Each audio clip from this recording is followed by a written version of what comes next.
So welcome everyone to our CIAC Girls Swim Rules Meeting. I'm Joe Velarde from the CIAC. I oversee swimming for boys and girls for the CIAC. Joining me is Mike Huffman. He's our swimming boys and girls swimming rules interpreter. So I have a few things from CIAC to go over with you just prior to Mike's presentation on rules. And the first is I sent out the link to the tournament packet.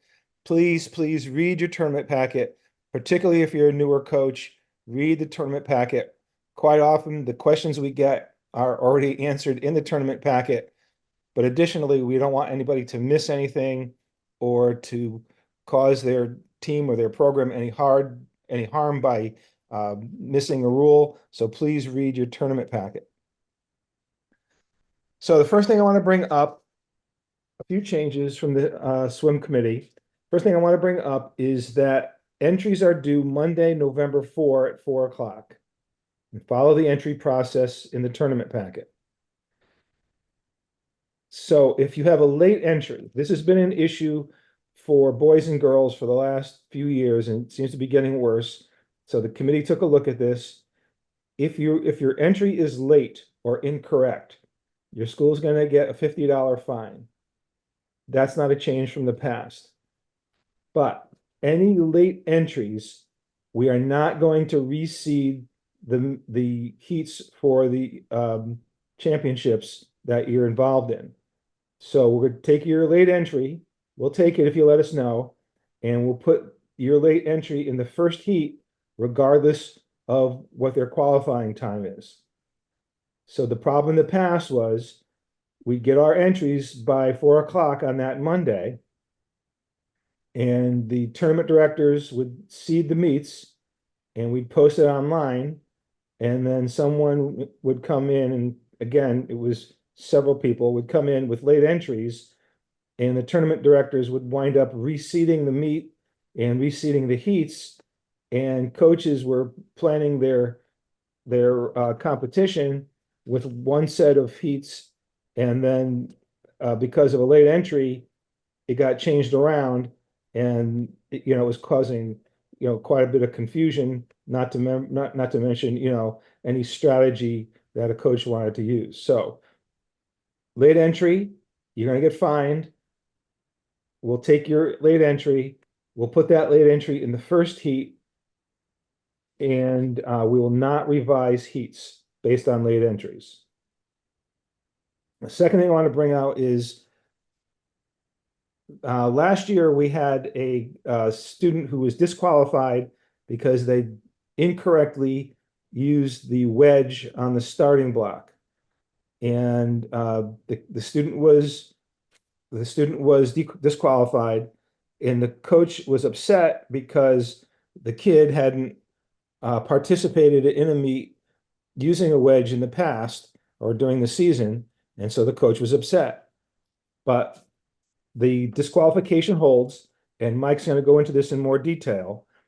And the committee felt that just because the coach didn't know the rule or didn't teach the rule, doesn't mean you don't have to follow it. So it's up to coaches to understand the rules, get a rule book. We're going to use wedges when they're available. Mike's going to go into detail about the proper use and the rules around wedges in his presentation. But just because a coach doesn't understand a rule or didn't know about a rule or a kid didn't get to practice that rule does not mean that the rules don't apply to our championship meets. The next thing I want to bring out is that coaches who are ejected for sportsmanship reasons, and this rarely happens in swimming, but it's a CIAC rule that's going to apply to all sports this year. Coach who is ejected for sportsmanship reasons will have to sit for 2 contests. The school will be fined $50. And new this year, the coach will have to take 2 sportsmanship classes before they can return to coaching the team.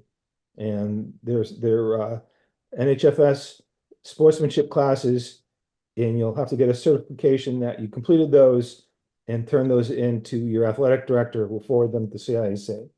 So the new thing is coaches who are ejected for sportsmanship reasons will additionally have to take 2 sportsmanship classes, in addition to the other penalties, that had been in place for several years.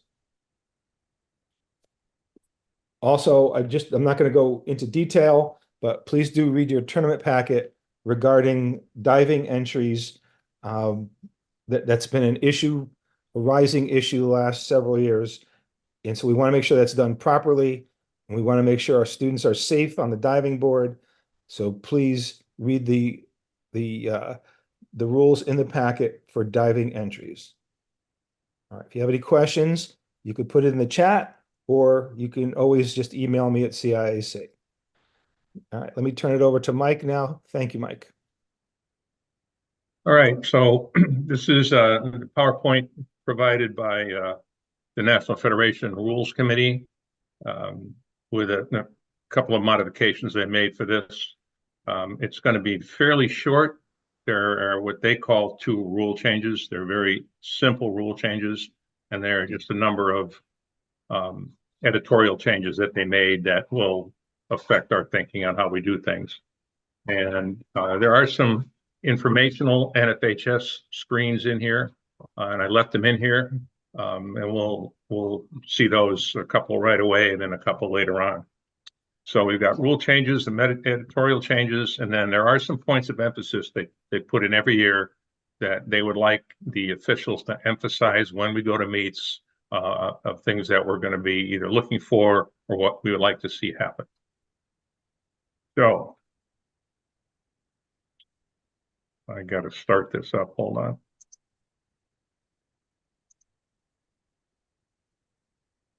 Okay, so the first thing is this. This is an NFHS All Access. It's a application that you can join. It's got publications on there that you can view, and there are rule books that you can download. Most of those you have to pay for. There is a major version of this. This is the mobile app. There's the website. So the website is allaccess.nfhs. You log on, create yourself an ID, and then you can look through the rule books, any publications they have out there. Some are free, some you have to purchase, and it's available to everybody.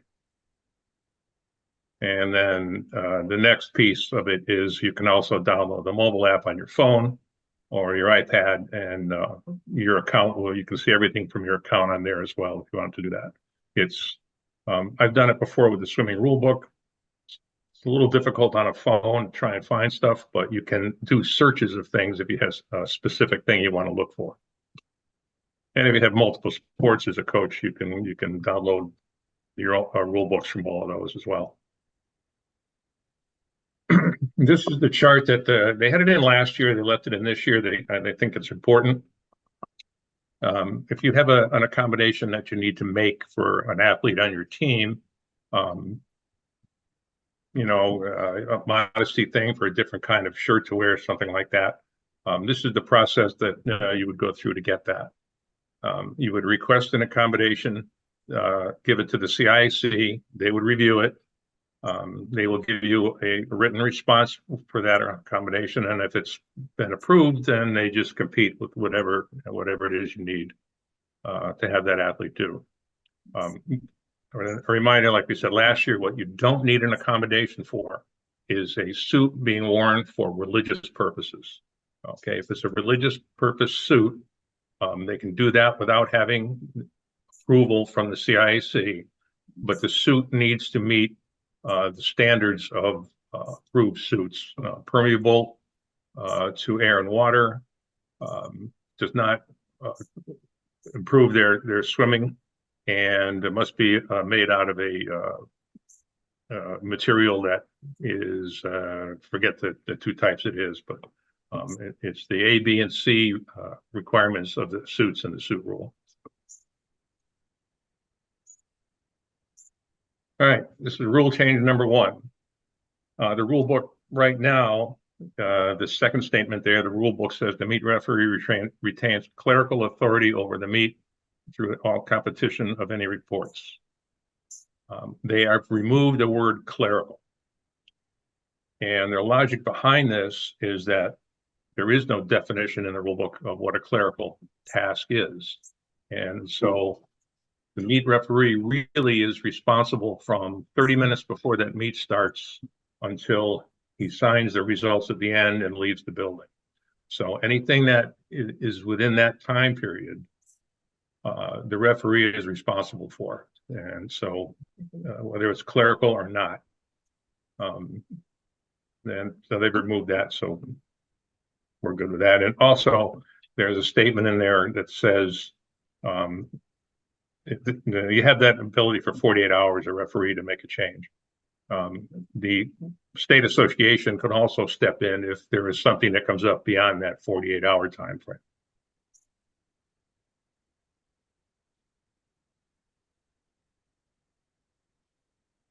Okay. This is rule change number 2, and also fairly simple. There is a rule in the rule book stating if there's a disqualification and the referee cannot locate the athlete or the coach over a period of time, he can have the PA announcer make the announcement of that disqualification so as not to slow the meet down. The NFHS Rules Committee has decided that if the rule or the disqualification pertains to a suit that is not legal for any of the reasons in the rule book, they do not want a PA system announcer to announce that to stands and the deck. So if the disqualification is because of the rule pertaining to legality of the suit, the referee must find the coach or the athlete. I'm sorry, must find the coach and clear that up with the coach. The PA announcer cannot announce that.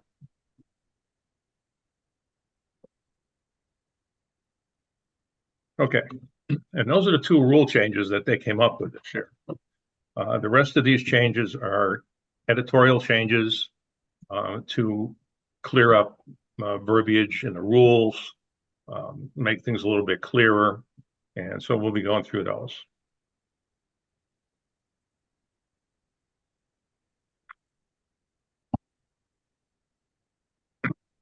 Okay. Equipment for swimming, backstroke flags.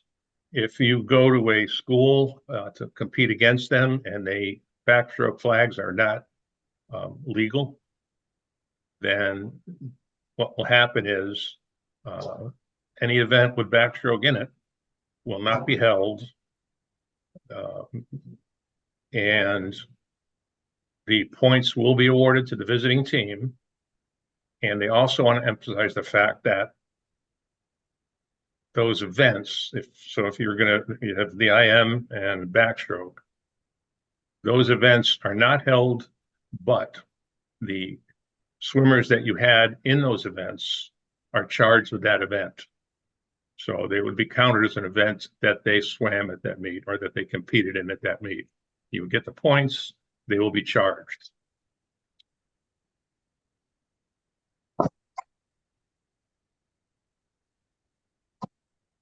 Okay. I gotta move this out of the way. Once officially entered, competitors will compete in all races, heats, and rounds, excluding swim-offs and legally declared false starts, for which they qualify except when an illness, injury certified by a physician, an appropriate healthcare official, professional, or the referee forces them to withdraw. This is also a championship meet thing. So if somebody gets ill in a portion of the meet and they have more than one event coming up, they can be removed from that event as long as a physician, healthcare professional, or the referee approves of that. They can then get back into the meet if they have notification and approval from the same thing, physician, appropriate healthcare professional, or the referee. So, for instance, if somebody in the backstroke event or in the IM hits the wall and displays concussion symptoms, they can get pulled out of that event and by either one of those three, physician, healthcare professional, or referee. And if later in the meet, it turns out that the athlete is okay, as long as they get the approval from one of those same three people, they can be let back into the meet. Now, this came up in a different organization, what consists of a appropriate healthcare professional. And that organization deemed that massage therapist is not a healthcare professional. So, and I would also assume that if you had somebody on your team whose father was a dentist, that would not be considered a healthcare professional for a swimming injury.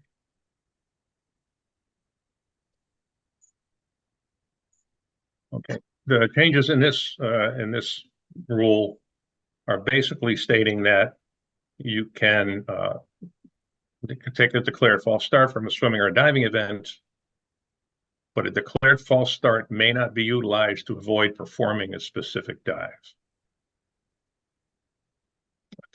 A specific dive is not an event, it is just a round. So this kind of confuses me a little bit, but because if you're going to take a declared false start, you're not going to compete in diving.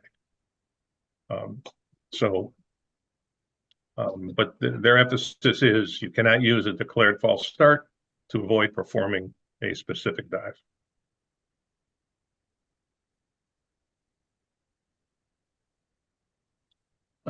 This is a change that they made.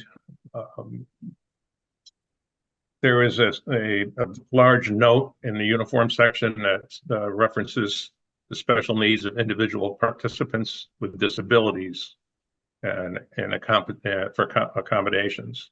It used to say special needs of individual participants with disabilities and or special needs. Current language in all the rule books is they're deleting that special needs portion of the statement. So nothing has changed about the rule. They are just getting in sync with what other people are talking about when they're talking about disabilities.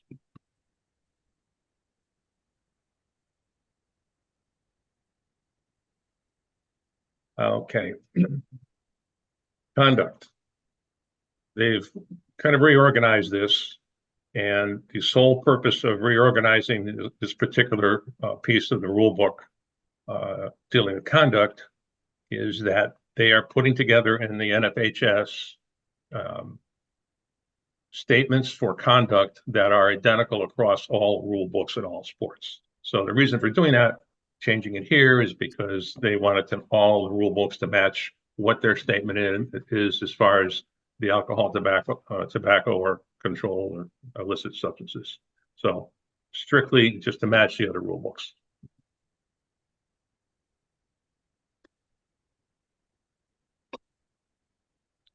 Okay, they've added one additional responsibility to the referee list.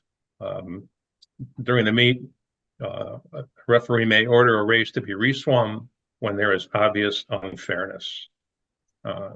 Obvious unfairness can be any number of things, and each one will be addressed individually. You know, backstroke flags break and fall into the pool. We would definitely reswim something like that. I have seen a timer turn to look at the strobe, and when he or she turned, bumped the athlete that was on a blocks getting ready to start. So when the start went off, 5 kids were going well, and one was tumbling in head first because she got knocked in the water by a timer. So what we would do is we would recall that heat if possible or necessary for that. And if they continued to swim and we couldn't get all the kids to stop, we would make a determination on whether we were going to do it right away or if we were going to take a period of time and let them rest for a bit.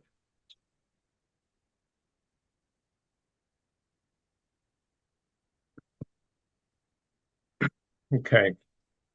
Strictly a note that says there will be a break of at least 15 minutes with at least 10 minutes warm up in the water, regardless of when the diving event is conducted. As you know, you can have that first, you can have it where it normally sits after the 53.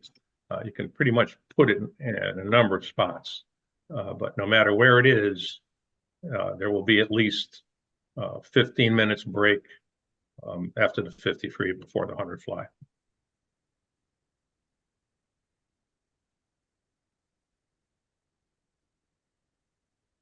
Another wording change. They changed the word intermediate to middle when referencing which button or watch time to use when the button or watch times disagree. That's assuming you have more than 2 timers or more than 2 buttons in there. So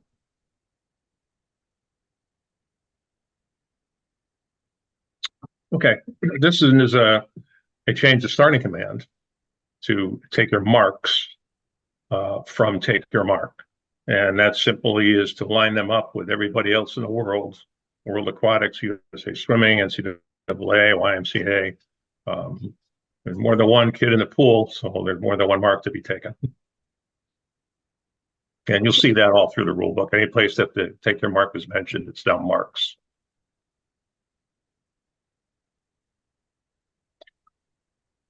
And they've reformatted the part of the diving section of the rule book.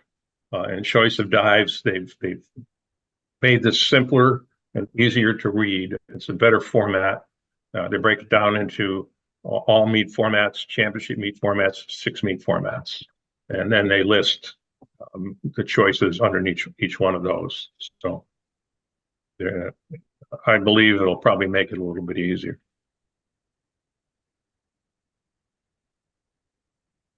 Okay. They've made just editorial changes to these 3 appendices. One is the guidelines for starters. One is the guidelines for officiating swimmers with disabilities. And the third is guidelines for judging diving. They've kind of reorganized it a little bit. They've changed some of the terms in there to match what everyone else in the swimming world is doing, at least in the starters protocol. In the starters protocol, they've left in the verbal prep commands, and then they've updated whistle starts and a recall starting.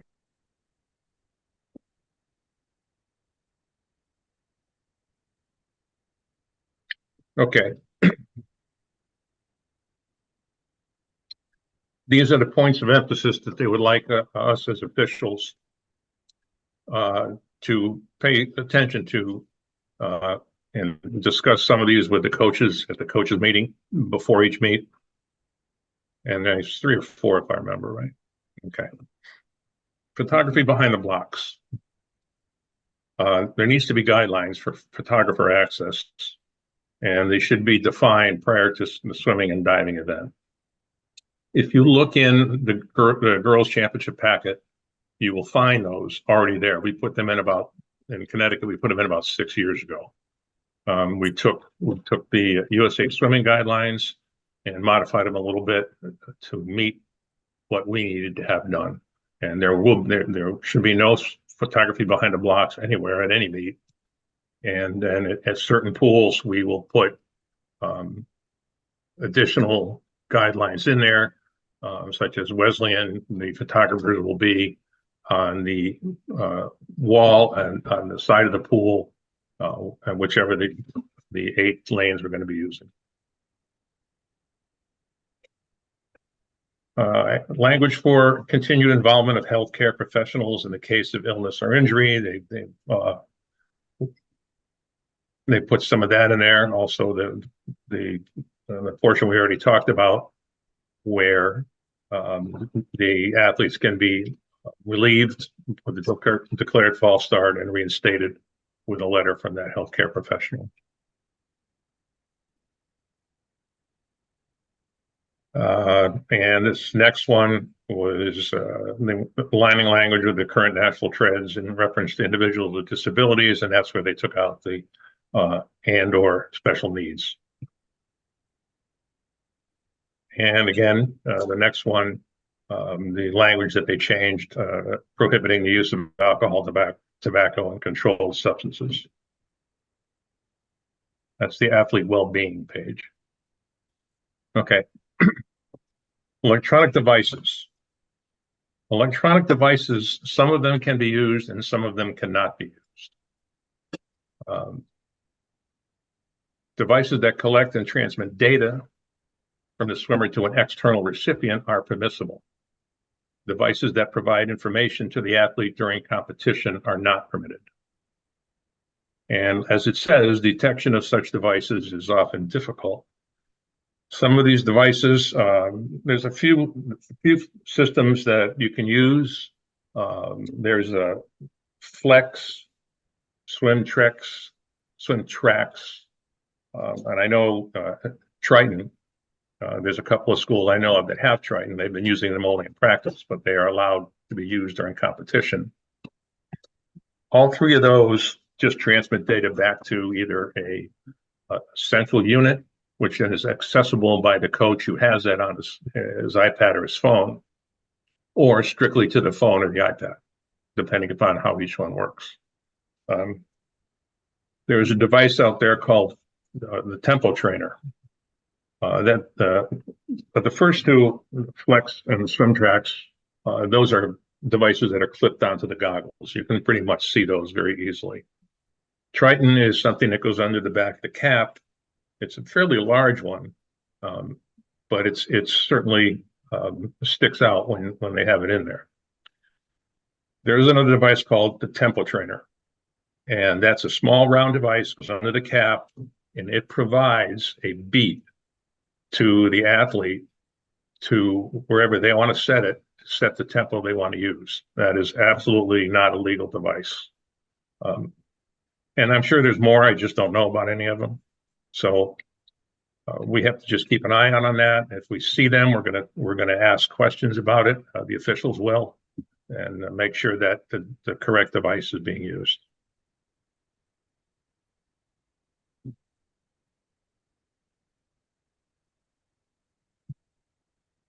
Backstroke ledges. As we know, the backstroke ledge is not legal in high school swimming. And according to the NFHS committee, they are looking for more data, more studies to be done to determine the safety of the use of backstroke ledges.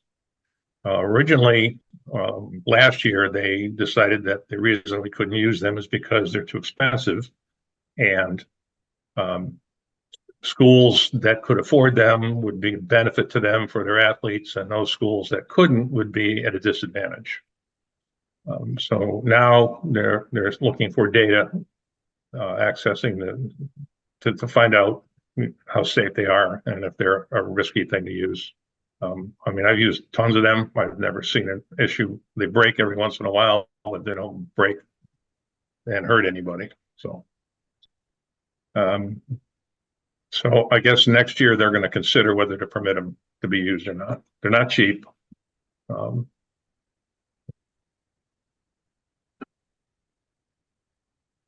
Okay. So wedges. This is the rule from the high school rule book. When the wedges are in place, the second, third, and fourth swimmer shall have at least 1 foot in contact with the surface of the starting platform in front of the wedge during takeoff. The last thing that leaves the block in that start must be from the platform. It cannot be from the wedge.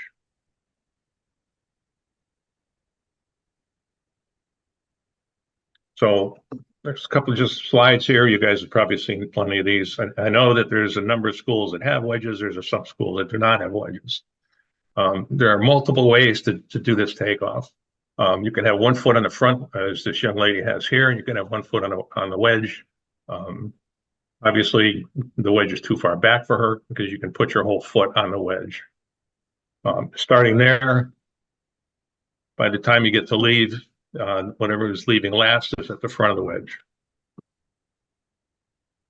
And this, of course, is the newer start. Everybody knows that you get a stronger start doing this. You have 1 foot on the wedge, you have 1 foot behind the wedge. And what you need to do is step over when you're getting ready to start. So start there.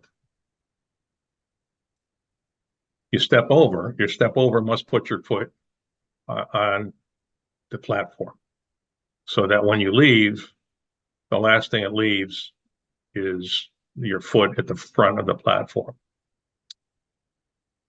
What happened in one of our championship meets this year was that I was not there. I did not see it, but there were two officials that did. What I have seen is people will attempt to move the wedge as far up as they can, so that when they leave, they step over, they put the second foot on the wedge as well, and they leave with both feet on the wedge. And that is the violation. The responsibility for watching that belongs to the relay takeoff officials.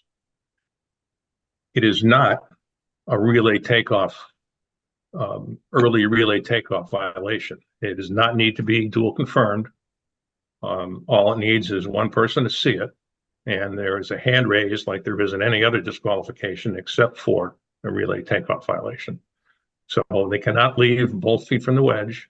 They cannot have the last thing that leaves be the foot that's on the wedge. So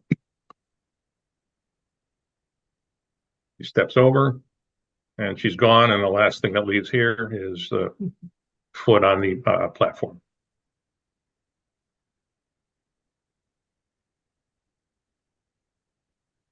Okay. The NFHS Learning Center, this I left in as well from the NFHS. The Learning Center has a ton of, I'm sure you guys all know this. There's a ton of courses out there. A lot of them are free. There's 60 plus free courses. There is a section for coaches, students, administrators, parents, officials, and they have a performing arts section out there. So I guess if you want to play the tuba, you can go here and take a course. Just create yourself an account there and go out there and find the courses that you want. There's a new course out there in the officials section called Judging Springboard Diving, and we're encouraging every one of our officials to make sure they take that course. It's one of the free courses. So create an account, and then you can go in there and browse all around. And a bit of a misleading slide there. Over 21 million courses delivered. There may be 21 million people who have taken them, but there are not 21 million courses to take. So, oh yeah, and then this is out there. This is coaching swimming, coaching diving.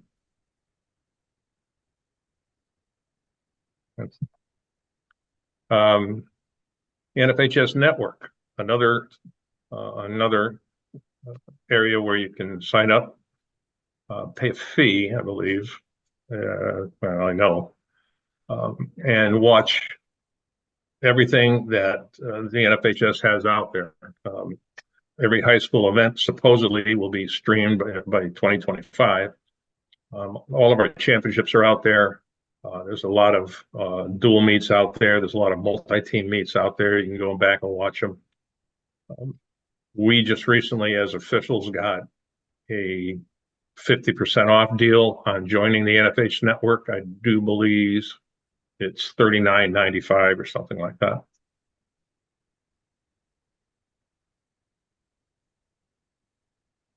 Don't know where that came from.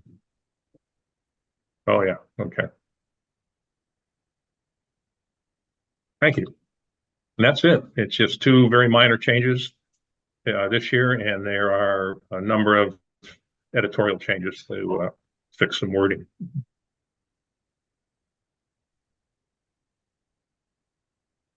Okay, and that is the end of it. Do we have questions out there, Joe? Okay, yes, Kathleen, does the athletic trainer count as a healthcare professional? Yes, they do. And it does not have to be your trainer. You can use the trainer that's supplied by the CIAC.